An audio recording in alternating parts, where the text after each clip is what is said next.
Hello learners, I hope you all are doing good.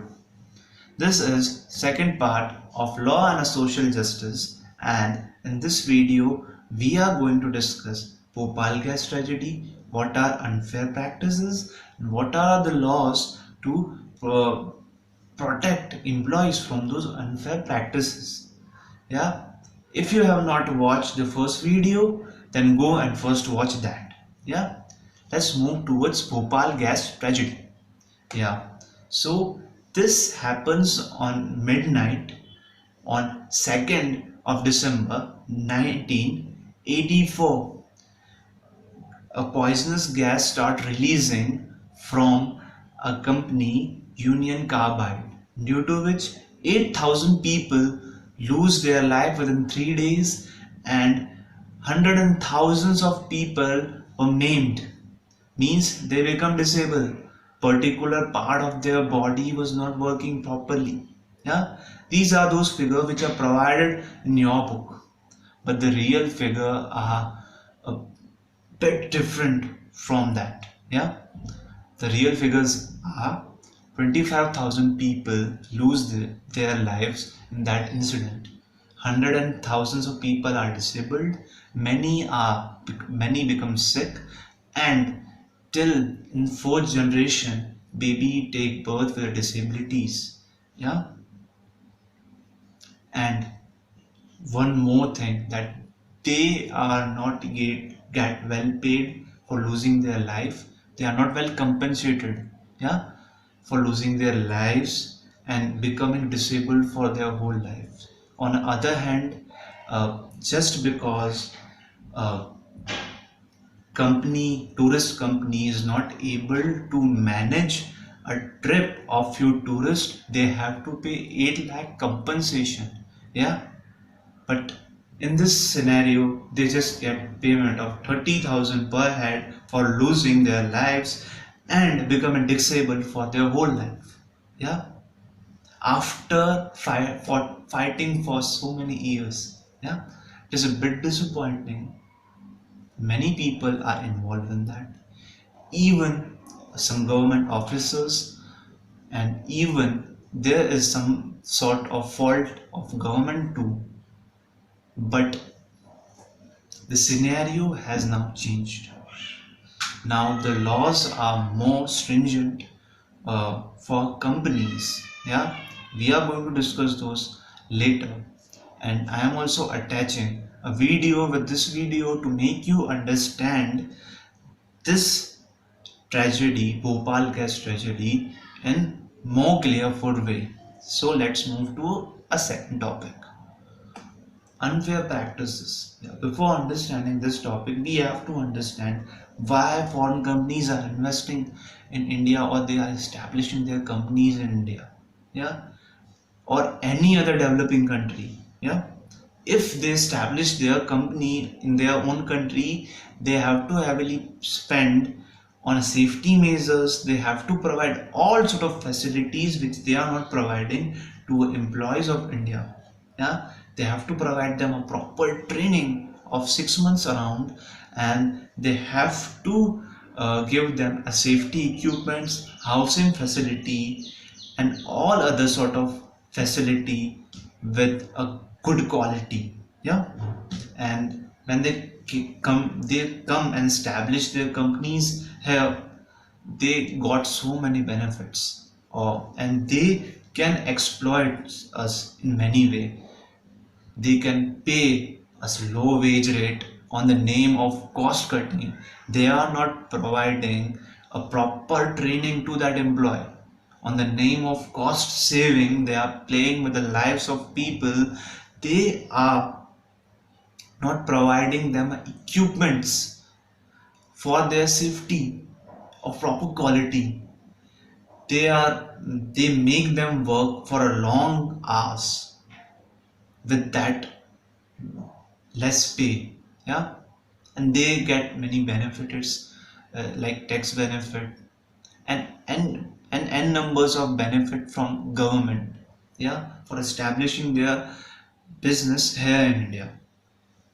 Now, uh, there is one more benefit they have. that our law lacks at some point of time, and that lack law is not able, we are not able to enforce that law in proper way. That's why they are taking benefit of that, and they are doing all sort of unfair practices. But the scenario has changed. As I'm saying once again, what are the laws by which now laborers can take an advantage, and the conditions of laborers are bit improved. Now these all are the laws, the benefit of which employees can take. So first one is Factories Act provide that what establishment is a factory and what are the facilities that you have to provide if you have a particular numbers of people working in your factory.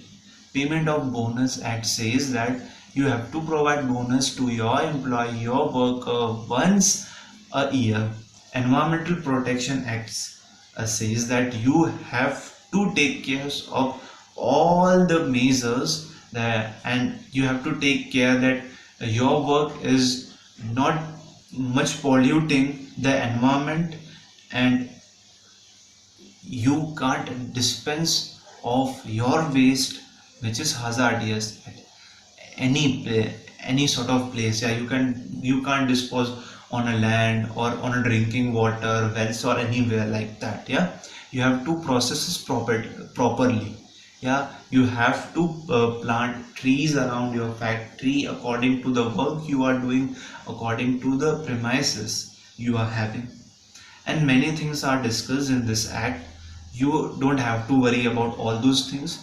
You just have to learn the name of that act and few things which we will further discuss in an interactive session. Yeah, so the next is Workers Compensation Act. This act provides that if anything happens to an employee at a workplace, like an incident happens with an employee at a workplace, then what sort of compensation he or she should get. Yeah, payment of wages. This act provides that in what duration a worker should get its pay. Minimum Wages Act we have already discussed in a previous video. Maternity Benefit Act. Yeah, Maternity Benefit Act tells us that if woman is expecting, yeah, what sort of benefit she got in leaves, in pay, and in work. Yeah, so that's all for this video. If you are having any doubt, we will solve those doubts at interactive session. When we meet at interactive session, please come with reading. Just give one reading to this chapter. It will be helpful for you and me. Yeah, goodbye, tata, see ya at interactive session. DNA में अगली खबर के विश्लेषण से पहले मेरे पास आपके लिए एक सवाल है।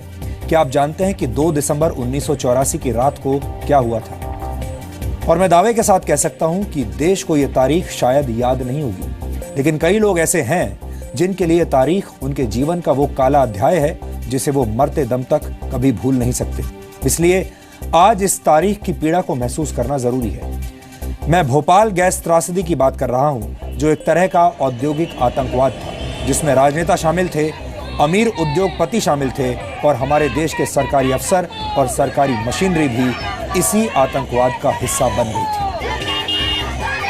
आज से ठीक 32 साल पहले मध्य प्रदेश की राजधानी भोपाल में औद्योगिक आतंकवाद की सबसे बड़ी घटना हुई थी। इस औद्योगिक आतंकवाद में न तो हथियार चले थे और न ही किसी का खून बहा था, लेकिन फिर भी भोपाल की सड़कों पर लाशों के ढेर बिछ गए थे।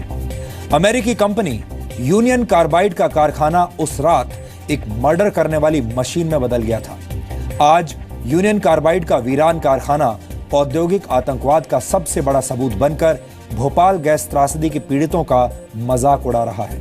हजारों लोगों का कातिल यूनियन कार्बाइड का चेयरमैन वॉरेन एंडरसन भ्रष्ट राजनेताओं और अफसरों की मदद से लचर कानून व्यवस्था का फायदा उठाकर पहले भोपाल से भागा, भोपाल से गया, फिर भारत से, और आखिर में वो दुनिया से भी चला गया, लेकिन हम उसका कुछ बिगाड़ नहीं पाए और हमारा कानून और हमारे राजनेता उसका कुछ नहीं बिगाड़ पाए। उस रात भोपाल की हवा में घुला जहर अब उतना खतरनाक नहीं है, लेकिन 32 साल बाद भोपाल की चौथी पीढ़ी भी इस औद्योगिक आतंकवाद के नतीजे भुगत रही है। भोपाल गैस त्रासदी को औद्योगिक जगत का हिरोशिमा नागासाकी परमाणु बम कांड भी कहा जाता है, लेकिन हम जोर देकर यह कहना चाहते हैं कि यह घटना त्रासदी, हादसा या फिर लापरवाही नहीं थी, बल्कि यह सीधे सीधे औद्योगिक आतंकवाद था। भोपाल के हमारे कई दर्शक भी इस हादसे के पीड़ित रहे हैं, इसलिए आज हम चाहते हैं कि उनकी बेचैनी देश में रहने वाले हर शख्स के मन में पैदा होनी चाहिए। भोपाल गैस त्रासदी यानी औद्योगिक आतंकवाद की पीड़ा सिर्फ वही लोग समझते हैं जिन्होंने इस हादसे में अपने किसी करीबी को खोया, या फिर जिनके करीबी लोग हादसे में बचने के बाद भी एक जिंदा लाश बनकर रह गए। लेकिन हम चाहते हैं कि भोपाल के सीने में 32 साल से पल रहे इस दर्द को देश के हर हिस्से में रहने वाला हर भारतीय नागरिक आज महसूस करे। इसलिए आज हम भ्रष्टाचार की मोटी चादर ओढ़कर सो जाने वाली सरकारी मशीनरी, राजनेताओं और अफसरशाहों के मुंह पर सच्चाई का ठंडा पानी डालकर उन्हें नींद से जगाने वाला एक डीएनए टेस्ट करेंगे। भ्रष्टाचारियों, भोपाल के गुनाहगारों और लोकतंत्र की आंखों में धूल झोंकने वाले नेताओं की मोटी चमड़ी को खुरचने वाला यह डीएनए टेस्ट आज आपको ध्यान से देखना चाहिए और इसकी पीड़ा समझनी चाहिए।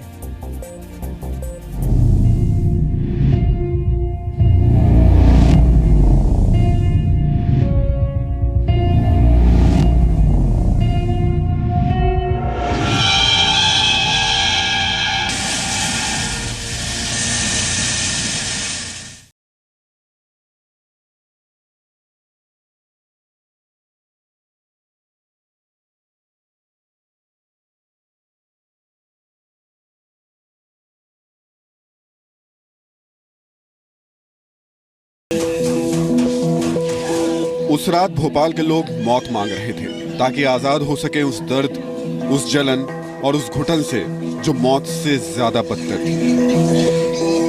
बस लोग मौत मांग रहे थे, किसी तरह से हमें मौत आ जाए, हमारा दम निकल जाए। उस जहर ने आंखों को 31 साल पहले ही सुखा दिया था, लेकिन आज भी उन चीखती आंखों में भोपाल की वो मौत वाली रात जिंदा है।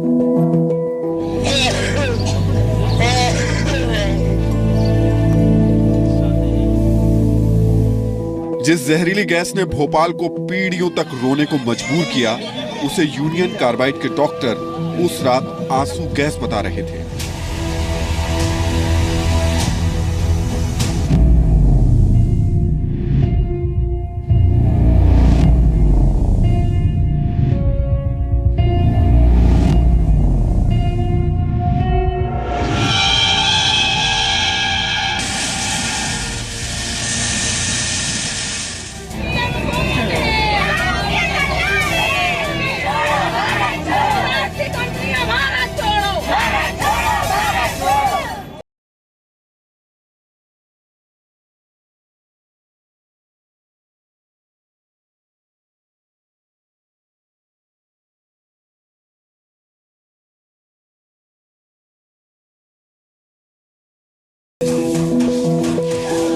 उस रात भोपाल के लोग मौत मांग रहे थे ताकि आजाद हो सकें उस दर्द, उस जलन और उस घुटन से जो मौत से बदतर थी।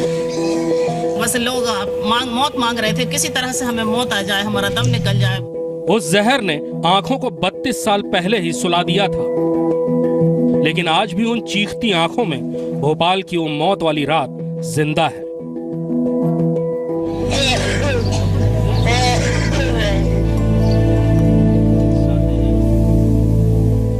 जिस जहरीली गैस ने भोपाल को पीढ़ियों तक रोने को मजबूर किया, उसे यूनियन कार्बाइड के डॉक्टर उस रात आंसू गैस बता रहे थे।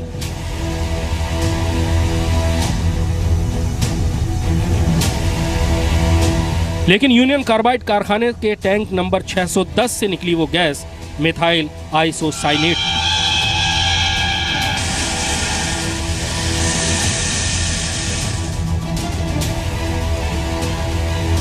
2 दिसंबर 1984 की रात भोपाल के आसमान में छाई मिथाइल आइसोसाइनेट ने 5,000 लोगों का दम उसी पल घोट दिया था। जो बच गए वो आंखों में जलन और सीने में घुटन लिए बदहवास दौड़ रहे थे। भोपाल के लोग जान बचाने के लिए भाग रहे थे तो सरकारी मशीनरी, कई राजनेता और अफसर इस औद्योगिक आतंकवाद के गुनहगार यूनियन कार्बाइड के चेयरमैन वॉरेन एंडरसन को कानूनी चंगुल से बचाने के लिए दौड़ भाग कर रहे थे।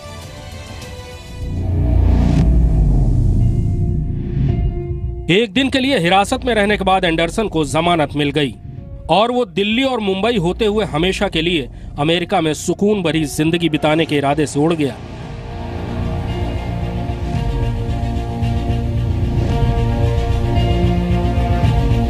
पीछे छूट गया तो लोकतंत्र का वो चेहरा जिस पर भ्रष्टाचार की मिट्टी पड़ी थी। 25,000 लोगों को मौत के मुंह में पहुंचाने वाले वॉरेन एंडरसन का इतनी आसानी से देश से निकल जाना हमारे देश के सिस्टम के मुंह पर जोरदार तमाचा था और औद्योगिक आतंकवाद के सामने हमारी सबसे बड़ी हार। इन्होंने गैस पीड़ितों का जो डेथ हो रही है उसका रजिस्ट्रेशन ही 91 में बंद कर दिया। 91 से जो डेथ है उसका रजिस्ट्रेशन ही नहीं हो रहा है। जहाँ तक दूसरे पुनर्वास की बात है, दूसरा पुनर्वास 0 है। अब तक गैस पीड़ितों को आर्थिक रूप से कहीं भी पुनर्वास नहीं मिला है। हम जैसी संस्थाएं छोटा मोटा कुछ काम कर रही हैं। भोपाल उस रात के बाद हमेशा के लिए बदल गया। 68 एकड़ में फैला यूनियन कार्बाइड का वो कारखाना आज भी 20 मीट्रिक टन जहरीला रसायन समेटे है। ये केमिकल जमीन के रास्ते लोगों के पीने के पानी तक पहुंच रहा है और भोपाल के लोगों को जहर की धीमी खुराक दे रहा है। हादसे के बाद लंबी कानूनी लड़ाई के दौरान सरकार और डाउ केमिकल में बदल चुकी यूनियन कार्बाइड के बीच 715 करोड़ रुपए के मुआवजे का समझौता हुआ। यानी हर पीड़ित के हिस्से में करीब $500 यानी करीब 30,000 रुपए आए। इस हादसे की वजह से करीब 2 लाख बच्चे विकृतियों के साथ पैदा हुए। सरकारी आंकड़ों के मुताबिक 15,274 लोग मारे गए, जबकि सरकार कुल 5,74,000 लोगों को भोपाल गैस त्रासदी का पीड़ित मानती है। लेकिन इनमें से ज्यादातर लोग आज भी सही मुआवजे का इंतजार कर रहे हैं। सभी गैस पीड़ितों को सही मुआवजा, जहरीली वातावरण की सफाई और कातिल अमेरिकी कंपनियों को सजा, इन 3 मांगों को लेकर आज हम लोग ये मशाल जुलूस निकाल रहे हैं। 32 साल गुजर जाने के बाद भी भोपाल की हालत बद से बदतर होती जा रही है। भोपाल के हालात दिन पे दिन बिगड़ रहा है, लेकिन भारत सरकार, राज्य सरकार आंख बंद करके बैठी हुई है और कंपनियों को बुला रहे हैं। डाउ केमिकल को आज तक जिम्मेदारी नहीं थी, ना ही आंकड़े सुधारने की बात है। आज भोपाल में गैस पीड़ितों को गैस निकले 32 साल हो चुकी है। 32 साल के बाद भी भोपाल के गैस पीड़ितों को इंसाफ नहीं मिला। जिस वॉरेन एंडरसन को इन लोगों का गुनहगार बताया जाता है, उसने 92 साल की उम्र तक शानो शौकत के साथ अपनी जिंदगी अमेरिका के कैलिफोर्निया में समुद्र के किनारे बसे शानदार घर में बिताई। उसे न तो कभी कोई कानूनी नोटिस मिला, न कभी वो भारत आया और न कभी उसे भारत लाने की ईमानदार कोशिशें हुई। इसी के साथ आतंकवाद से लड़ते रहने वाला हिंदुस्तान औद्योगिक आतंकवाद के खिलाफ अपनी पहली और सबसे बड़ी लड़ाई हार गया। सितंबर 2014 में एंडरसन मर गया और उसकी मौत भी उस बेजान सिस्टम को झकझोर नहीं सकी जिसमें जान फूंकने की कोशिश करते करते 25,000 भोपालवासी अपनी जान दे चुके हैं। ब्यूरो रिपोर्ट, जी मीडिया।